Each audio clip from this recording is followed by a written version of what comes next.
Shalom, good evening, and welcome to Alma. My name is Natan Golan, and I'm honored to be the chairman of Alma's International Advisory Board.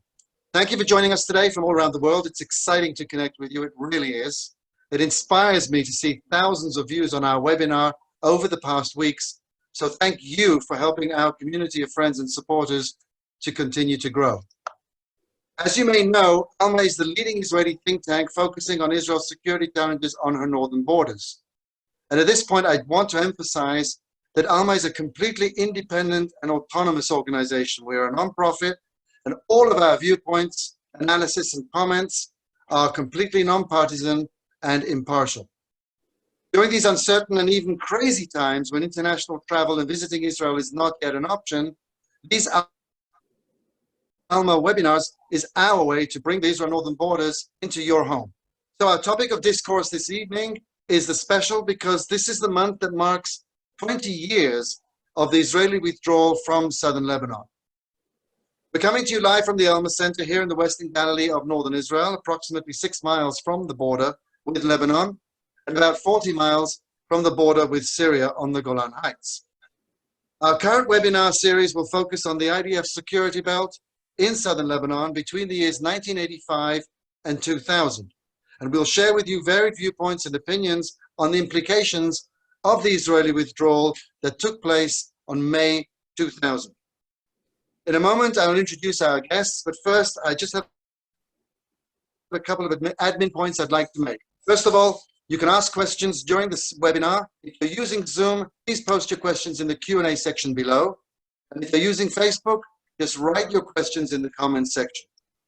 Number two, don't forget to tell us your name and where you're from. And finally, depending on the time available to us, we will do our best to respond to all questions and comments. So please feel free to keep them coming, and we're definitely going to give priority to your questions so that we can respond to anything that you want to know about this particular topic. To begin with, I'd like to take a moment and give you a quick snapshot of the Israeli security belt in Lebanon, when it began, what was its purpose, and why it ended. After years of terrorist attacks against the communities along Israel's northern border by the PLO, Israel took the decision to invade Lebanon in June 1982. The mission was to uproot and defeat the Palestinian terror groups who were entrenched across southern Lebanon and launching Katyusha rockets and terror murder squads to kill children in their beds in the communities located close to the Israeli-Lebanese border. For the next 18 years, the Israeli strategy was to push the terrorists away from the border fence and in that way defend the civilians living in the northern border communities in Israel across the span of the northern Galilee, all the way from the Mediterranean Sea and up to what we call the Finger of the Galilee, which couples the border of Israel, Lebanon, and Syria on the Golan Heights. Over the years, too many Israeli soldiers were killed and wounded defending Israel from the security belt in southern Lebanon, and the pressure from Israeli society began to grow until the Israeli government, led then by Prime Minister Ehud Barak, took the decision to unilaterally withdraw from South Lebanon in May 2000. We're going to discuss the implications of this critical and indeed controversial decision on our webinar next week. Today, however, we want to focus on the personal experiences of those directly impacted by the Israeli withdrawal from Lebanon as it continues to shape the Israeli viewpoint until today. Today's session is called the South Lebanon Security Belt and the Israeli Withdrawal from South Lebanon, the Untold Story. We'll devote the next hour to the personal viewpoints of three personalities who spent many days, weeks, and even years in Lebanon and who were there on the night of the withdrawal in May 2000. Each of them will tell his own story from his own personal and unique perspective. And our guests tonight are, beginning with Brigadier General Alon Friedman, who was recruited to the IDF in 1982 and chose the Golani Infantry Brigade, where he served in various command positions for the next 32 years. At the time of the Israeli withdrawal in 2000, Friedman was the commander of the Baram Brigade, responsible for the western region border with Lebanon, from Kibbutz Rosh HaNikra on the Mediterranean coast to Kibbutz Baram, somewhere to the edge bordering the Western Galilee with the Eastern Galilee sector of the north of Israel. He then served as Chief of Staff in the IDF Northern Command, and Alon now lives in Yesod Hamala, a small community in the Upper Galilee, only a couple of miles away from the northern border of Israel. So he's not far away from the place that he's very, very familiar with. Jonathan Nizar Elkhoury is an Israeli-Lebanese Christian speaker, a human rights activist, and an advocate for Israel. I would add a passionate advocate for Israel. Elkhoury founded and coordinated Minorities Project, through which Israel minority communities present their own perspectives on life in the democratic Jewish state. He also speaks for Reservists on Duty, a nonpartisan movement sharing the Israeli version of our security challenges and controversies. Jonathan is a proud citizen of the South Lebanon Army community now living in Israel and acts as their main speaker in the media and parliamentary committees in the Knesset. Since his national service in 2010, he has worked tirelessly to encourage minority communities in Israel to join the IDF or perform national service. He was also the spokesman for the Israeli Christian Group Recruitment Forum, and Jonathan lives in the port city of Haifa in northern Israel. Last but by no means least, Major Avraham Levine is the media director and geopolitical speaker at Alma. Avraham served in the IDF's Golani Infantry Brigade in a string of combat roles, including stints in Lebanon, as well as in Judea and Samaria. He continues to serve as an IDF intelligence officer with his reserve unit every year. Prior to joining the Alma Center, Avraham's professional experiences included business promotion, marketing, and tourism development in Israel. Avraham and his family live in the rural community of Avnei Ikan, located on the Golan Heights, 1 mile away from the Syrian border. Okay, we're going to begin our questions, and I'm going to begin with Alon. Alon, you served in Lebanon throughout most of your military career, commencing as an infantryman and making your way up the ranks to become a senior officer in command of Israeli forces in the western sector of the Israel-Lebanon border. I'd like to ask you if you can share with us some of your experiences during your lengthy stay in southern Lebanon in the security belt, and how did you connect with the mission itself, and how were you able to convey the mission or the importance of the mission to your soldiers? Hey, and good evening to everybody. To tell you the truth, I'm a little bit very exciting to be here tonight. Very strange for me to speak to people through the internet, through the Zoom system. And secondly, and most important, because we are just a few days from the middle of May, when we 20 years from now take our forces back into the border. Huge turning point, by all means, strategically, operationally, and tactically.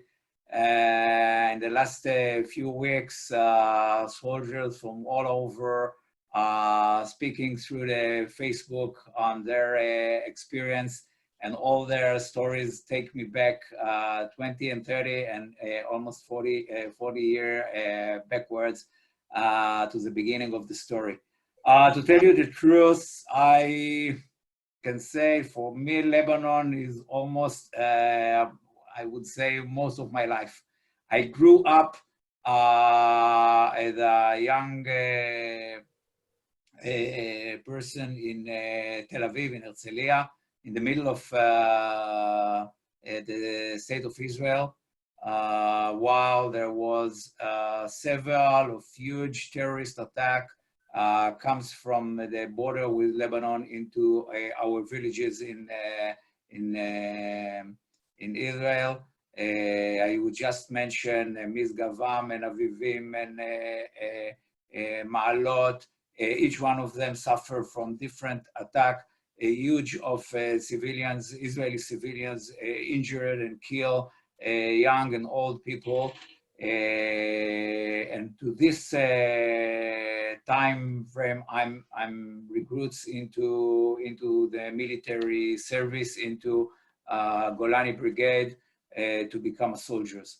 I recruits in 1982, just in the beginning of the first Lebanon War. So I found myself very, very soon as a very, very young soldiers inside Lebanon, doing several different jobs in the beginning, just very easy jobs for recruits, soldiers, but very, from the beginning, we even came over to Sidon and even to Beirut. And I remember each one of these places almost like I familiar with Tel Aviv and Herzliya, the village I grew up in. So that was my beginning as a soldier, and I grew up from a soldier to a commander, from a commando to an officer, in the all levels, inside the story of Lebanon, the fighting in Lebanon, and the defending the border of Israel. I was part of the people, the servicemen who take part in the overall withdrawal. There was several until we established then the security belt zone, the familiar one, that established somewhere around 1985 till 2000, as I was brigade commander, and I withdrew the forces from there. During these years, I lost quite a lot of my friends, my commanders, and my soldiers. And no doubt, these things was very major part in the overall perspective that we have taken with us along the 18 years of serving in the security zone in Lebanon. But for us, the mission was very, very clear. We understood that the only way to defend the border of Israel against the terrorist attacks that we suffered in the late of the 70s was to be in South Lebanon and to defend from there on the border, and not to enable anybody to come close to the border, especially not to cross it, and not to get into our villages, our cities, and to let our people live quite life as we have to give them as a military forces. You asked me about my soldiers and how your soldiers also reacted to the mission as. And I must tell you that during these years and for all along these years, maybe except the last year or the last few months, we will talk about it a little bit later. But during these 8 years, I think none of the soldiers, like none of the commanders, have the questions about why do we have to be here. The mission was very, very, very clear. When you are standing on the border of Lebanon, of Israeli Lebanon, when you are going a little bit north by 1, 2, 3 kilometers and look backwards, no matter where you are, no matter which hill you are standing at, you are seeing the lights of our villages. You understand that a few meters from the border, there are people, there are kids who have to sleep safe at night. They have to wake up and go to school in the morning, and we are there to protect them, and there are no other way but to be there. So my soldier was very, very identified with the mission and with the reasons that we are there. If I can add more, no doubt it gave us a very great experience And as you know, soldiers in 18s, 19s, 20 years old are a little bit looking for kind of attractions during their service. And no doubt, it's give us a lot of experience, a lot of confidence of being a soldiers, be able to defend our country in what we call big war or totally war. So when you are mixing all this together, I think it's very clear what we have done there, how the people, the soldiers, the commanders feel about the mission over there. Thank you, Alon. Over to you, Avraham. You spent quite a few days and nights in Lebanon, an active soldier and as an officer. We'd very much like to hear about your personal experiences during your time in Lebanon. All right. So happy to be here and share the experience. For the past 20 years, we haven't been speaking about this, and this marking the 20 years is an interesting point that things suddenly come up and bring up a lot of memories, things that I wasn't sure about. I called one of my soldiers and said, you know, what really happened there? Because I'm missing some of the points. But generally speaking, I was 2 stints in Lebanon, Eastern Brigade, the Eastern area, pretty deep into Lebanon, like 10, 15 miles. First time as a soldier, and second time as a young platoon commander. And just as Alon said, and I can't stress enough, the whole army was, or at least my service as an experience, everything was targeted at Lebanon. Lebanon was the peak of your being. We run in the morning, so we can run in Lebanon. When we shoot, when we practice shooting, it's for Lebanon. We chose the units we joined. I was, just as Alon was, I was in Golani in an anti-tank unit. And my purpose, I went there because they would go into Lebanon. So the whole purpose was going to Lebanon. That was all we spoke about. Any other service, Gaza, Judea and Samaria, was all, you know, yeah, if you don't go to Lebanon, then I guess that's also all right. But our mission, just as Alon said, was very clear, to protect the communities on the border. And for us, it was, that was all we saw, all we thought about. Coming back to Israel after 3 weeks in Lebanon and realizing everybody else has a normal life right now. When I was 3 weeks, not speaking to anyone, not meeting anyone, barely any news, pretty much overwhelmed from how much the schedule is full of things happening. I wasn't a great son. I didn't care for waiting online for the only phone line to call my mother and try and speak in code about what we're doing today. And, you know, every day was a different actor, Hollywood actor, you know, so I'm coming back at some star or something. So if someone's listening, it doesn't come up. My mother says she didn't sleep the whole time. So that's the experience. For me, I wasn't afraid. I was busy. I had a mission.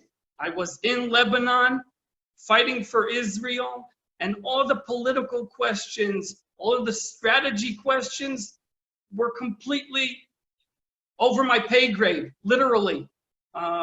We were doing the, you know, we were saving lives and protecting Israel. That was all we thought about. As a commander, I had another mission to bring my soldiers back, but those were the only 2 missions. Nothing else mattered. And generally speaking, we had a good time. It was service. It was active service, fulfilling your you know, your mission. That's where I wanted to be that time.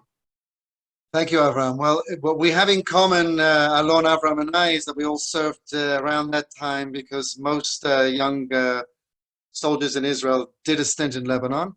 so we have that experience. However, Jonathan comes from a completely different perspective. And actually, we have a question here which is related to specifically to Jonathan and his story from Tom in Connecticut.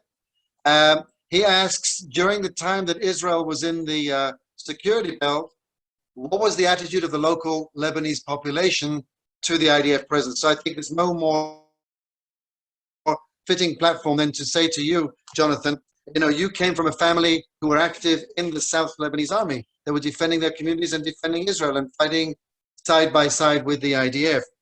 So tell us first of all about yourself, and because you were born and raised for a number of years in Lebanon.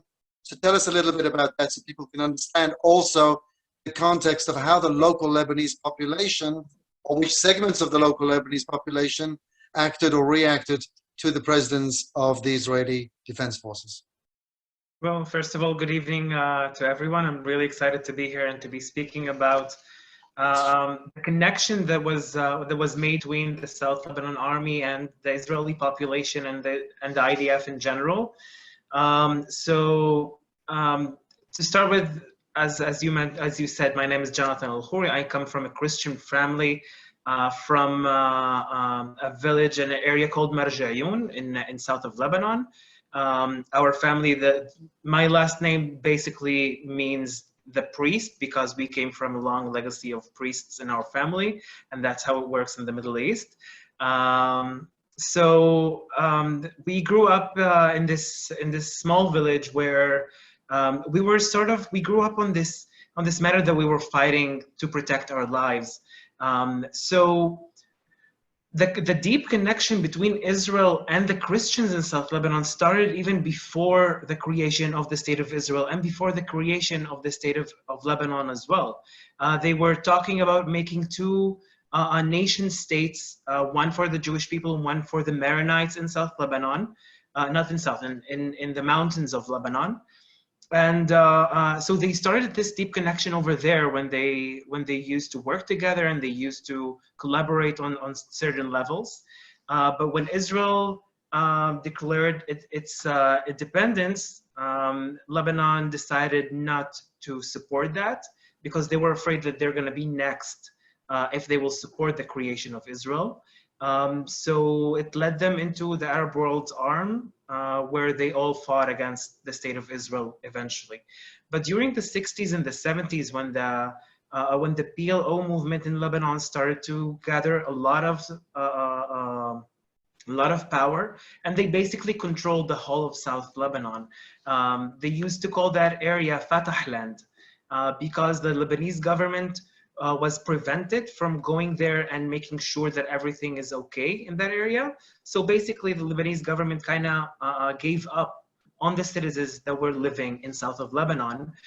So they found an only way that they can, find a real and actual people that could help them, and they could help them. So Israel was suffering from missiles and from a lot of terror attacks that were launched from the South Lebanon, from the PLO movement, the terrorist organization, by Yasser Arafat towards Israel. So one night, one Lebanese Christian just came to the border and he passed a letter with a request for collaboration between the two people, I would say, because it wasn't a government official. From the Lebanese side, and from the Israeli side, it was the IDF that started to taking care of that and started this connection with the Christians in South Lebanon. So they came, there's a lot of footages where you can see even the Muslim villages in south of Lebanon that they threw rice and flowers when the IDF went inside of the Lebanese villages. You could see that because they kind of saw the Israeli army as the one who came to liberate them from this terror organization that was controlling their lives and was basically targeting them and executing them. So Israel's, at the beginning, the majority of the Christian population had the support towards Israel, and a little bit of the Shiite Muslim community that supported Israel while they entered to Lebanon. But then the things got, as we say in the Middle East, it got complicated, and it went along till the year 2000 when Israel decided to withdraw from South Lebanon. My dad crossed that day, and my mom, brother, and we followed him a year and a half after that. So basically, we stayed in Lebanon under Hezbollah's control for a year and 3 months after Israel left. And after So what age were you, Jonathan, when you crossed the border into Israel for the first time? So well, I don't want to lie, because we entered Israel before Israel's withdrawal. So I was around 4 or 5. But when we actually, came to Israel to officially be in Israel and become an Israeli citizen, it was in 2001. I was 9 years old. Okay. Jonathan, let me have a follow-up question for you, because, there's kind of, we said that some of this is very personal, but also quite controversial. There are those that claim that the South Lebanese army or the residents of South Lebanon set up an army force, like mercenaries for the sake of getting salary and money. Can you respond to that, or tell us a little bit also about the South Lebanon army itself, how it was made up? So basically, the South Lebanon Army is a version of Adal, the South Area Army that's used to call before the actual creation of the South Lebanon Army. When I asked my father a few years ago, what was your salary as an officer, I would like to show you as well, if we're speaking about it, to show you how deep the connections was.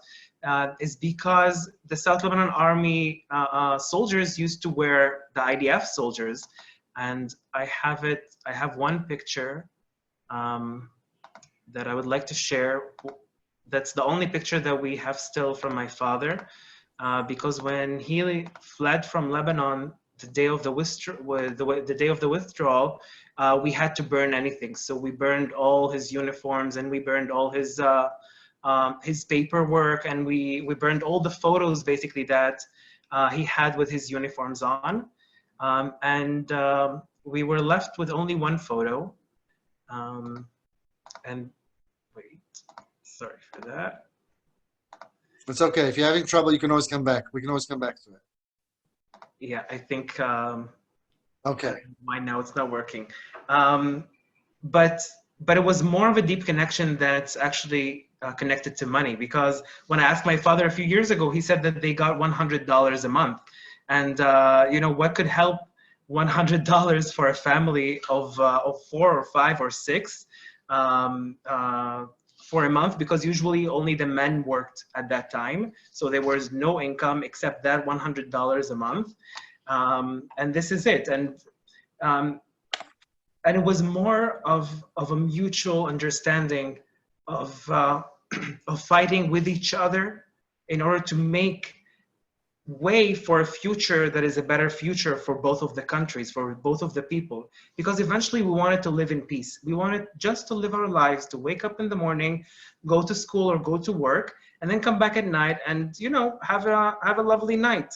And we saw that only if we would work with Israel that could happen. And it actually happened for a few years, because when I grew up to that the IDF used to cross the street in front of our house every day and every night. The main military base of the IDF was located a few meters away from our home in south of Lebanon.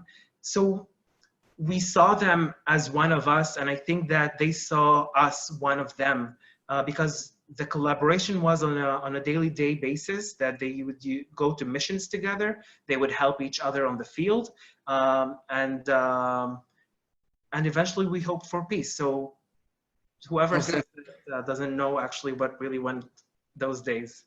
Okay, thank you, Jonathan. Alon, it's no secret that the military activities in the security belt for 18 consecutive years took a heavy toll on young Israeli troops. Many were killed and injured.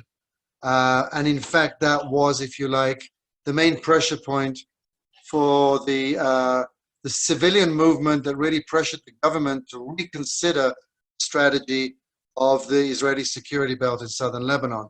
But I want to ask you, as a military commander, obviously, and you said that in your opening remarks, that you personally knew of many friends, too many friends, you said, who were killed in action. But during the time when you were in Lebanon and going back and forth to the funerals of so many young men, how did that make you feel about the entire strategy of the security belt? No doubt the question of losing people, losing soldiers, losing commanders, losing friends along this year was one of the most complicated issue. And I said complicated because no doubt it's very, very, very difficult to lose. It's very difficult to lose friends. I lost several of my best friends. Some of them are very familiar, like Brigadier General Erez Gershten, which was a very, very good friend of mine, personally friend of mine. I was, me, my wife, knew him, knew his wife.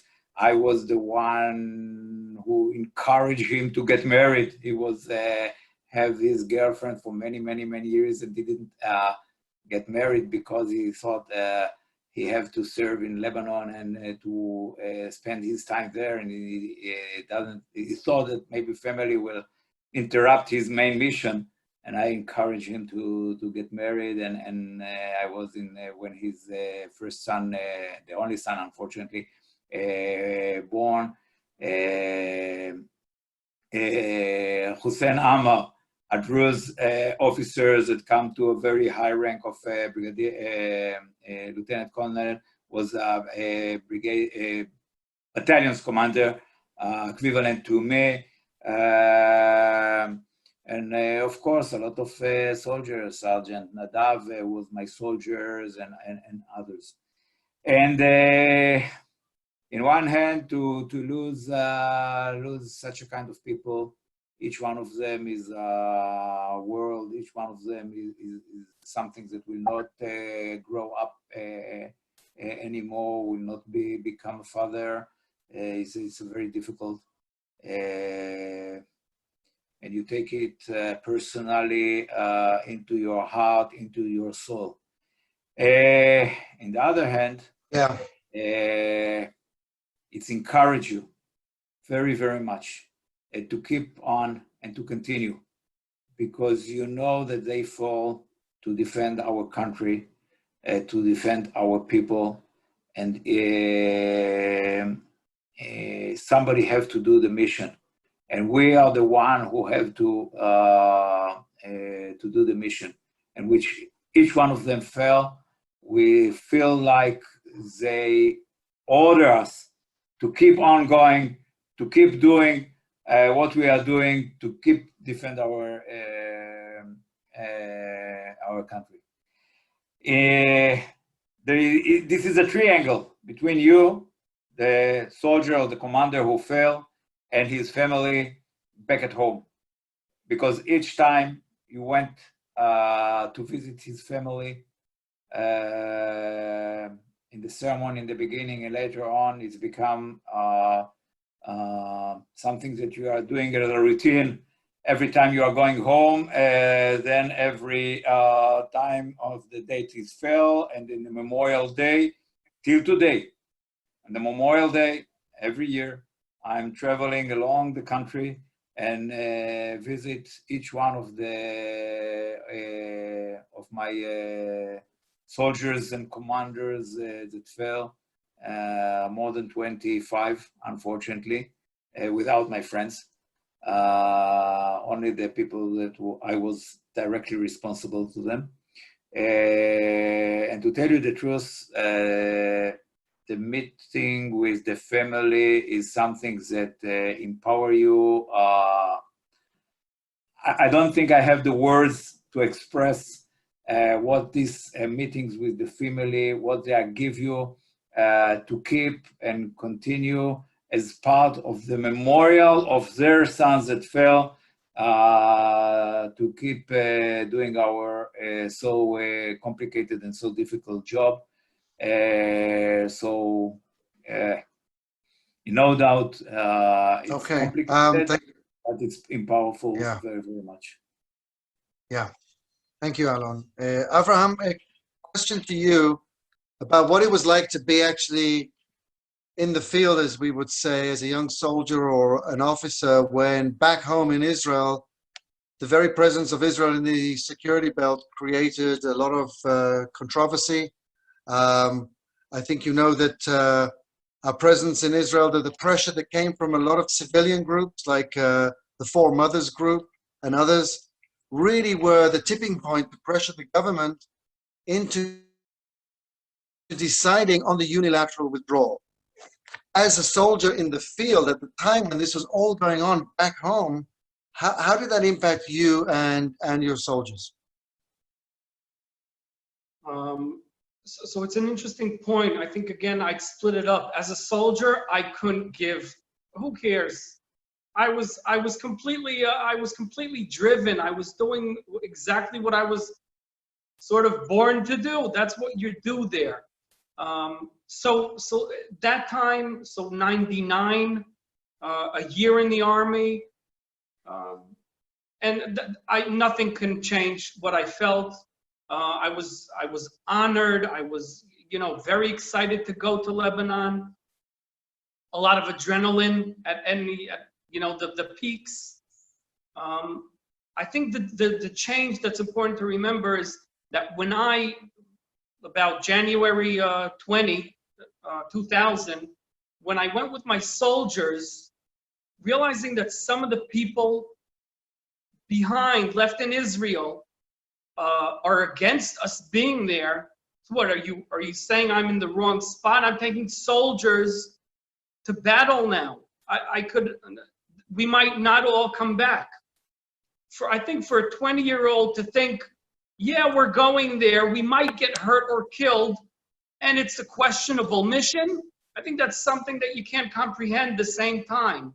So I think I actually really blocked it, because or else it would have been very personal to think I'm risking my soldiers going on this mission, defending I'll give you an example.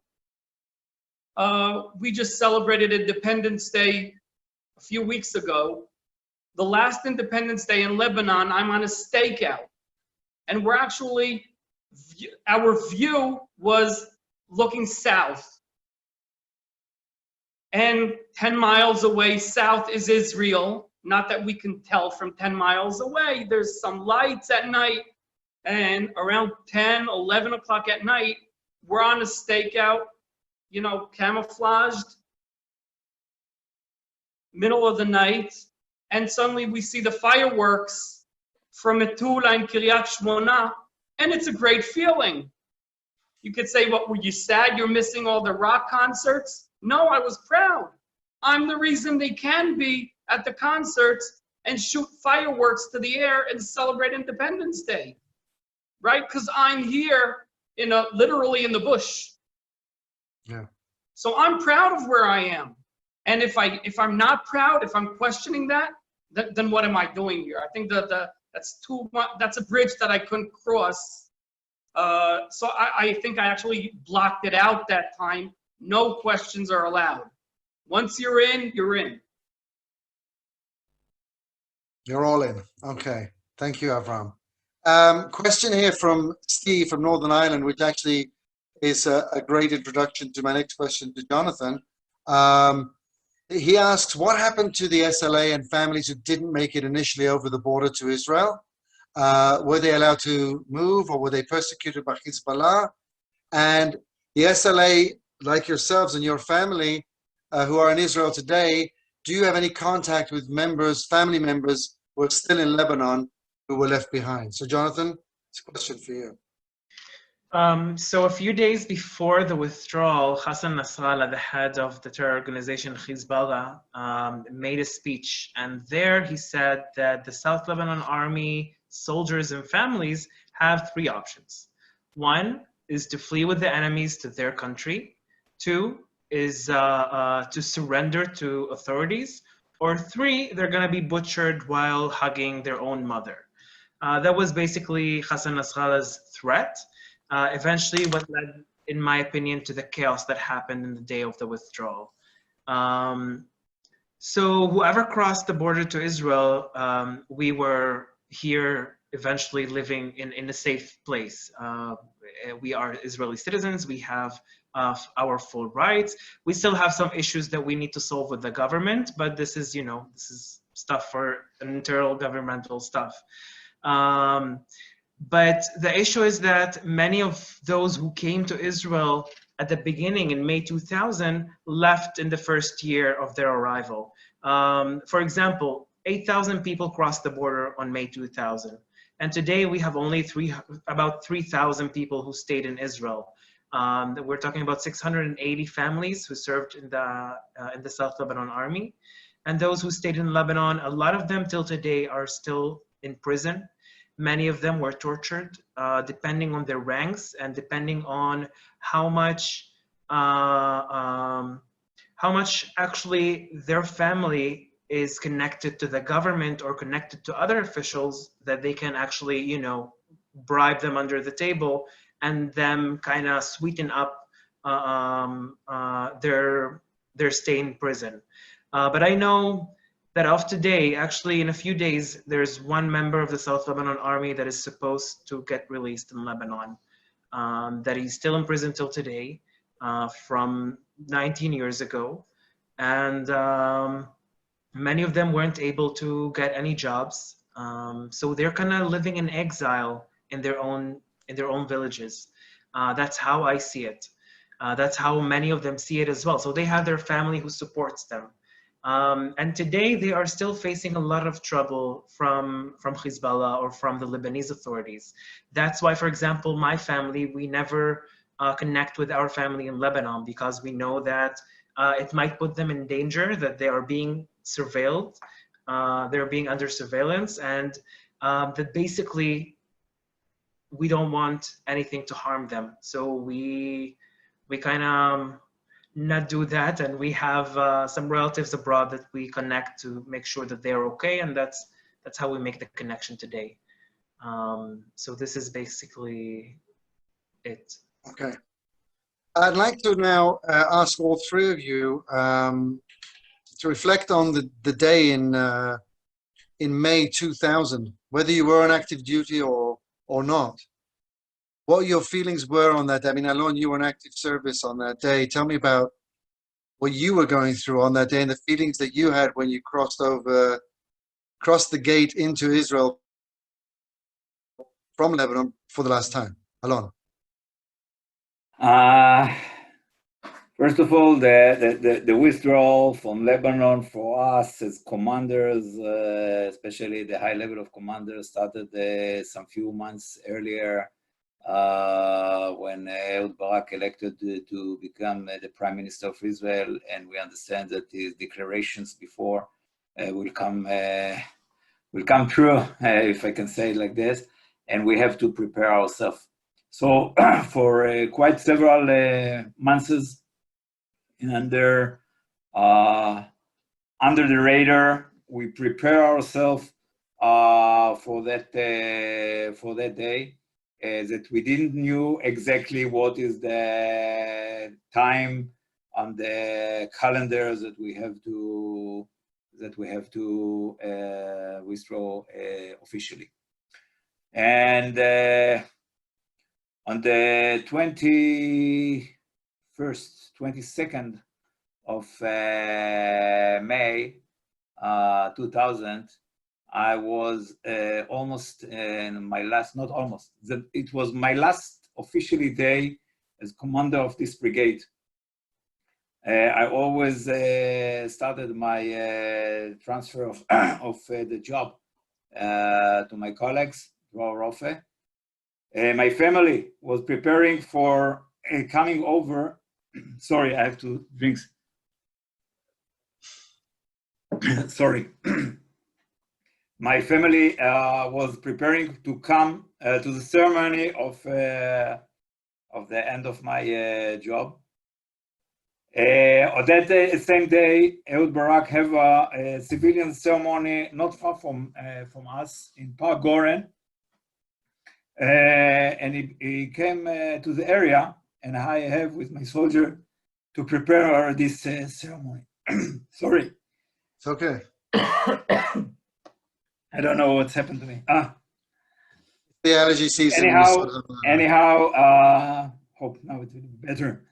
Anyhow, we were in the ceremony while the Hezbollah started to flood the area with the people carrying flags, and I was with him, divided between needed to go back to my war room and take control of what is happening in the other side of the border, while I'm with the Prime Minister in a very strange, for a military person, strange mission, but I was there. And the minute he finished the ceremony, I told him that I have to go very far, and I drove from there. He came after me to my office, and the decision of withdrawal tonight from Lebanon on the 24 of May 2000, he got on my table in my personal office. So this is for my one side of the experience. From then on, for the next 48 hours, let's say we started to work like kind of a machine, an automatic machine. All the plans that we have done for the last few months and especially a few weeks come all together to this 48 complicated and difficult hours. In one hand, you have to take everything out. First and foremost, all our soldiers safe and health with all their equipment. After 18 years of staying in Lebanon, you can imagine how many different types of equipment from all kinds and means we have there.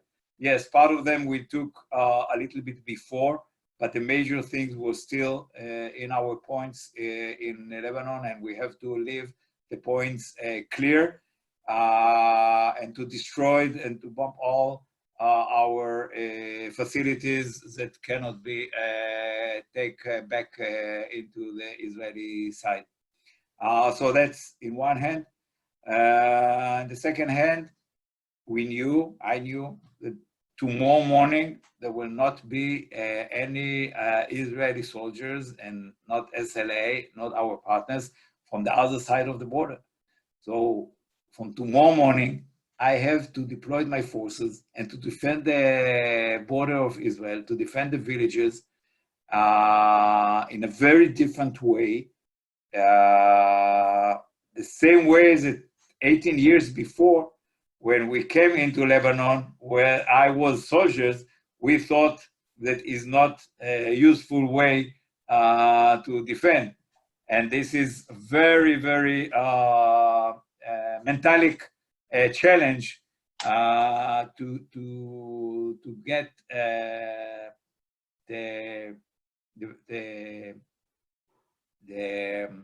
ability to understand how to do it and to convince yourself first and foremost, and then your soldier that, of course, we can do it. And last but not least, maybe last but first, the people who live there. The people who live there in these villages.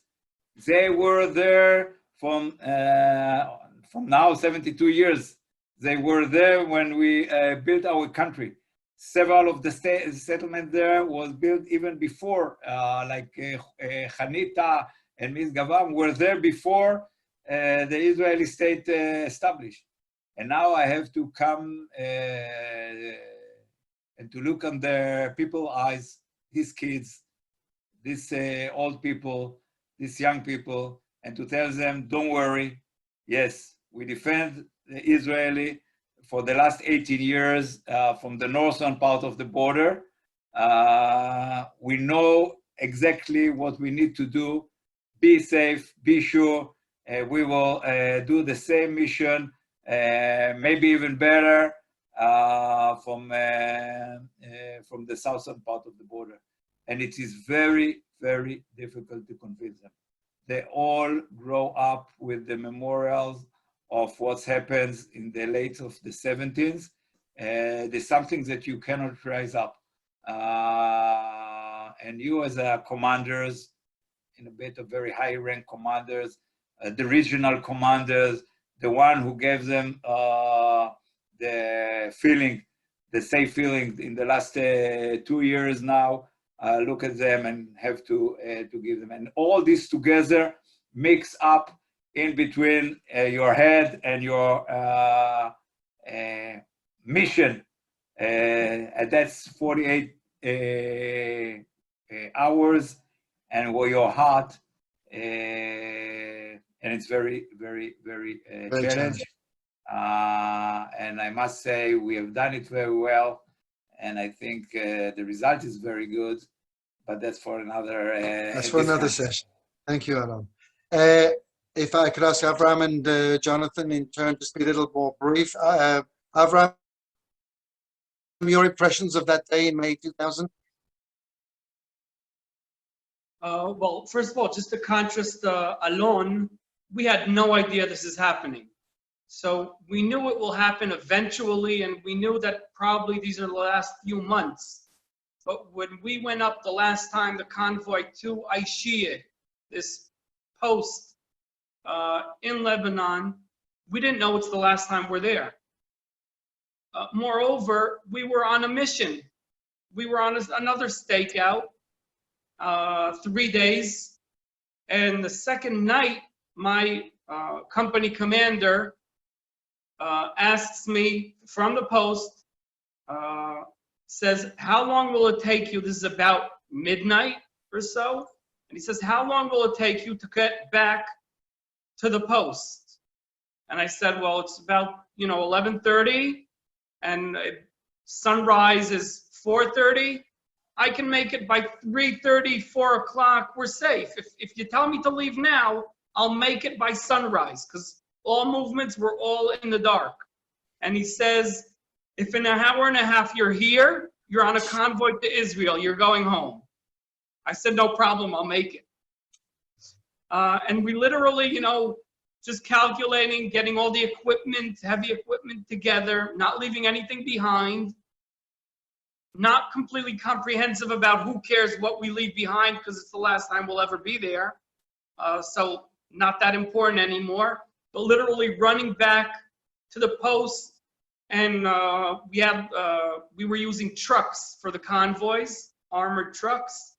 The few soldiers that stayed in the post from my small platoon gathered most of the personal belongings of all soldiers, just packed them all together, threw them on the truck. And by 2 o'clock, I was in Israel. I slept, I think, in Kiryat Shmona. It was a hotel that we always used.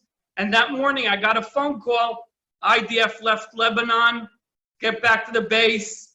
And like Alon said, you're deployed again to this new border. Good luck. We're starting all over again.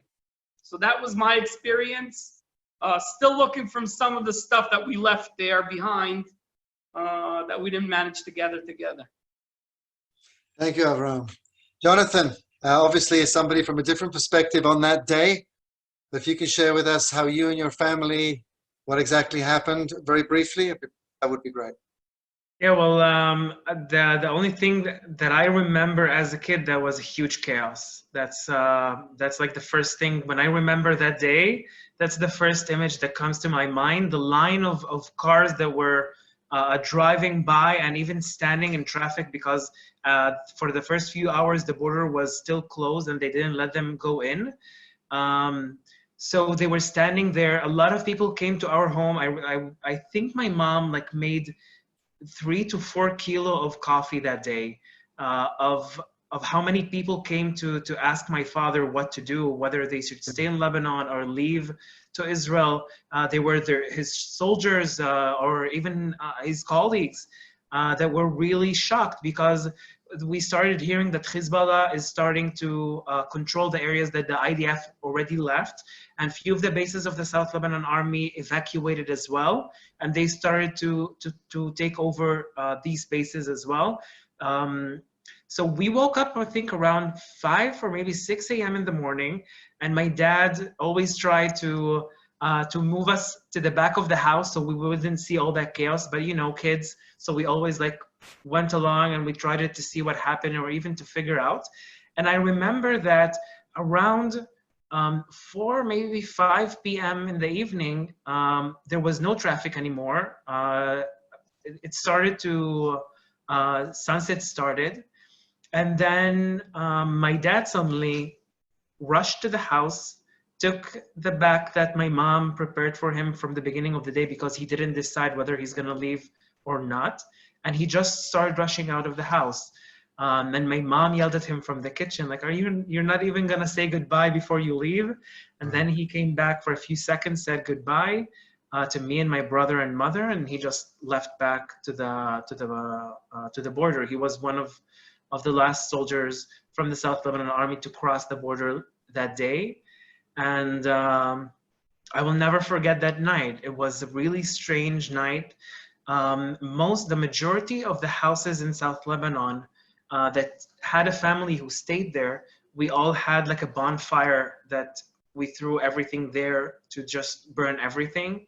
Like I mentioned, with uniforms, papers in Hebrew, and photos with IDF uniforms. And basically, we couldn't sleep that night. That was one of the strange nights that we had. I remember that we slept with my mom in the same bed, and life wasn't the same, because then the next day Hezbollah did their huge parade entering the South Lebanon and entering our village. Hassan Nasrallah just passed by my eyes. I didn't know who he was, but I heard a lot of curses in the background and people trying to shut them from the Hezbollah people, not to hear them because they could harm them. And that was basically it. That's the day that I will never forget, no matter how old I get. Jonathan, just an added question, which somebody also, Cliff, asked me on their questions and answers. Do you ever envisage a time that you will go back to Lebanon?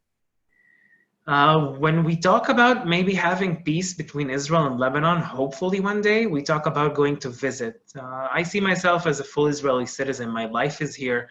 The majority of my adult life is in Israel. My friends are here. So I see my future in Israel, but I would love to go visit my old hometown and my homeland. Lebanon is still my homeland, and it will always be. Inshallah, it'll happen. Inshallah. Okay, before I get into our closing remarks, before we end this session, I just trying to reflect the personal opinions and viewpoints that you all three of you gave. And one thing that comes to my mind, as somebody who was also in the vicinity at the time, that the picture that is etched in my mind and probably in the mind of most Israelis on that fateful day in May 2000, when the last Israeli troops came across the border. I think you remember that picture of the APC, the armored personnel carrier, with the soldiers, final soldiers with Israeli flag, and one soldier gets off and closes the gate, closes the fence, and that's it. That's the final presence of the IDF in southern Lebanon. And it kind of makes me think that in Lebanon, from 1982 to 2000, before we left for the sake of peace, that was the idea. And the same thing also with the Gaza Strip, that we were there from 1967 to 2005. We also closed the gates there. The last Israeli troops and settlers came back. We were hoping for peace there as well. And that, as well as the situation with Hezbollah in southern Lebanon, has a lesson to tell us all, that not every time we withdraw unilaterally do we get peace in return. Nevertheless, that is something that's debatable. Okay, I'd like to first of all thank you, Alon, Jonathan, and Avraham, for your fascinating personal insights in this live webinar provided by the Alma Research and Education Center. And I'd like to thank all of you for being with us today. Before we wrap up, I'd like to add that if you value and appreciate the important work of the Alma Research and Education Center, we're a non-profit organization. We have tax accreditation in the US, the UK, and Israel. We kindly ask you to support us, to consider supporting us in our work, and it'll be very much appreciated by all of us. You can check out our website for contribution options. If you enjoyed this session, you can book a private webinar for your own group or organization. We'd love to meet you and your friends. Words of summary, I guess the main message coming out of this webinar is that you can really feel that the presence of Israel in southern Lebanon is still etched in the memory of certainly of those that were there on active duty, such as Alon and Avraham, and also those that were born and raised in the villages in southern Lebanon, such as Jonathan and his family. So our full program at Alma is available to you on Alma's website, and we look forward to seeing you again very soon. Unfortunately, we're still unable to bring you on a unique tour of Israel's northern borders, so I guess we'll just have to bring Israel's northern borders over to you. I'm Natan Golan, live from the Alma Center in the Western Galilee of northern Israel. Thank you for joining us. Shalom, stay safe, and we'll see you next week.